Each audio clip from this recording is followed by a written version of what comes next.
इस वक्त हमारे साथ तमाम किसान यहाँ पर मौजूद हैं जो देश के अलग अलग हिस्सों से आए हैं। खासतौर पर उत्तर प्रदेश के अलग अलग जिलों से यहाँ पर किसान पहुँचे हुए हैं। महापंचायत का आयोजन किया गया है। आज यहाँ से एक बड़ी रणनीति तैयार की जाएगी कि आखिर केंद्र सरकार और राज्य सरकार को किस तरह से घेरा जा सके। तमाम किसान हमारे साथ मौजूद हैं। सबसे पहले शुरुआत आपसे करते हैं।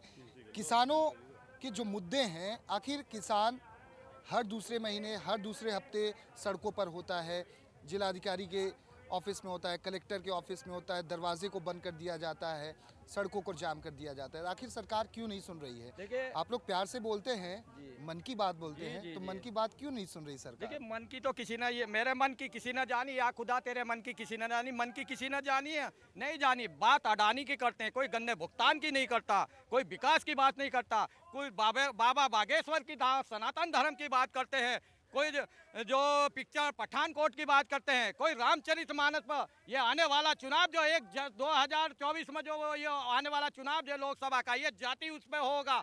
तो देखिए, मैं किसान पंक्ति से शुरू करना चाहता हूँ। ना हिंदू ना ईसाई, ना हिंदू ना ईसाई, ना हम मुसलमान है, जात पात का भेद बुलाकर बैठे एक समान है। इस धरती से अन्न उगाना, इस धरती से अन्न उगाना, यही हमारा काम है। सारी दुनिया का हम पेट भरते, इसी में हमारी शान है।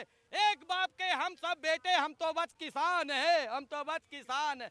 बात करते हैं सांप्रदायिक दंगा की, देश में अराजकता की। किसी ने कहा है कि हिंदू से नफरत करना तो कुरान नहीं कहता, और भारत में मस्जिद तोड़ो श्री राम नहीं कहते, और रोटी का कोई धर्म नहीं होता, और पानी की कोई जात नहीं होती, और जहाँ पर इंसानियत जिंदा है वहाँ मजहब की बात नहीं होती। किसानों के मुद्दे को लेकर लगातार आवाज़ उठाई जाती है। किसान पूरे देश का पेट भरता है, अन्नदाता कहा जाता है। आखिर अन्नदाता को इतना इग्नोर क्यों किया जा रहा है? उसकी बातों को क्यों नहीं सुना जा रहा है?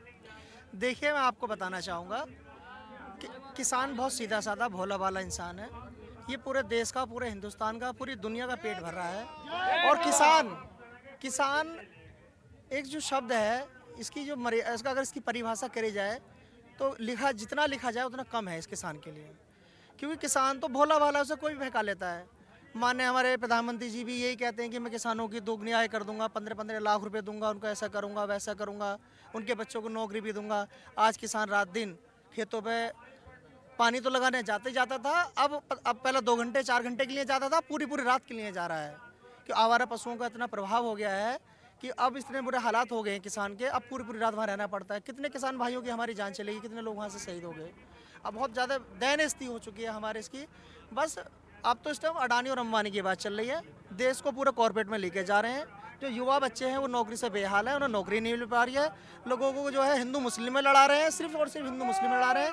उनके पास कोई और मुद्दा नहीं है, ना ही उनके पास कोई विकास की बात है। सब बेच दिया उन्होंने, रेल उन्होंने बेच दी, एयरपोर्ट उन्होंने बेच दिए, प्राइवेट बसें तो पहले ही बेच चुके थे, पहले ही आपका एयरपोर्ट बेच दिए, आपका पोर्ट भी बेच दिया, सब अडानी ने लिया। सब कुछ वही है, कोई और लेने वाला नहीं है यहाँ पे। जब तक और अब बिजली के हालात इतने बुरे, बस से बदतर हैं, इतनी महंगी हो गई है। किसानों का जो बिजली के मीटर हैं, अब ये जो लगाने के लिए सरकार बात करती है कि हम बिजली के मीटर अब किसानों के जंगलों में लगाने जाएंगे, हम लगाने ना देंगे, किसी भी रूप से ना लगाने देंगे। वो चाहे फोर्स लिया हो, चाहे पूरी कुछ। बहुत सारे किसान अभी मिले, उनका कहना है कि 1-1, 2-2 महीने का बिल जो है वो 1 से 1.5 लाख रुपए आ गया। जब शिकायत की गई, बोला उसमें परिवर्तन किया जाएगा। तो आखिर अगर जो किसान अनपढ़ हो या उसको उतना जागरूक ना हो तो उसको तो फिर लाखों रुपए भर देना पड़ेगा।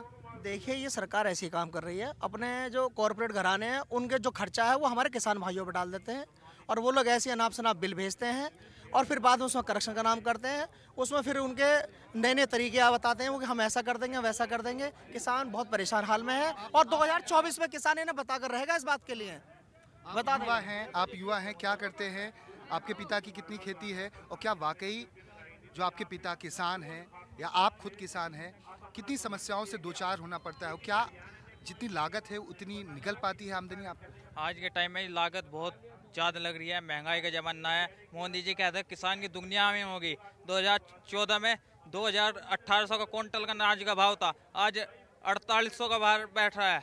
मोदी जी 2000 प्लस भी नहीं कर रहे, कहते हैं दुगना भाव होगा। ये तो लागत से भी कम भाव पड़ रहा है। गाय बछड़े छोड़ते हैं, इतने लागत होते हैं, बाल निकलती नहीं है, बछड़े परेशान खा लेते हैं। किसान पूरी रात नाइट में पानी के चक्कर में जाते हैं, बछड़ा पता नहीं कोई किसान जाता है, केला जाता है, उसे मार देता है, फिर अपनी बीमारी में लगाते हैं। सारी खेती तो अपनी बीमारी में बछड़ा मार देते हैं, उसमें चल जाती है। किसान बहुत ज़्यादा परेशान हो रहा है। एक रही नौकरी के चक्कर में, प्राइवेट सेक्टर में नौकरी दे दी, नोएडा में चल जाओ, कोई मुजफ्फरनगर का 100 किलोमीटर के एरिया में नहीं लेंगे। रिलायंस कंपनी है, उसमें 150 किलोमीटर के एरिया के नहीं लेंगे, तो मुजफ्फरनगर मेरठ सामने वाले लड़के कहाँ जाएंगे? 1 साल के लिए कॉन्ट्रैक्ट पर ले रहे हैं, 1 साल नौकरी करवाते हैं, फिर चल जाते हैं। घर वाले सोचते हैं हमारे परमानेंट लड़ गया होगा, 1 साल के बाद अपने घर आ गया। मैं मारुति में करता था, 1 साल नौकरी करवाई, 3 साल हो लिए, अभी जब बोल रहे बुलाएंगे। मारुति में कांग्रेस के सरकार में 85% शेयर थे, आज के टाइम में 95% जापान के शेयर हो गए। गुड़गांव वाला प्लांट बंद होने वाला है, गुजरात में प्लांट खोल लिया है। यूपी का क्या होगा? आज गुजरात में मैंने कल फोन किया था, उसमें बिहार के, गुजरात के, यूपी के बिल्कुल सभा मना कर दी। यूपी के लड़के नहीं ले गए हम। क्या यूपी के लड़के किसान के लड़के नहीं है? ये बताइए,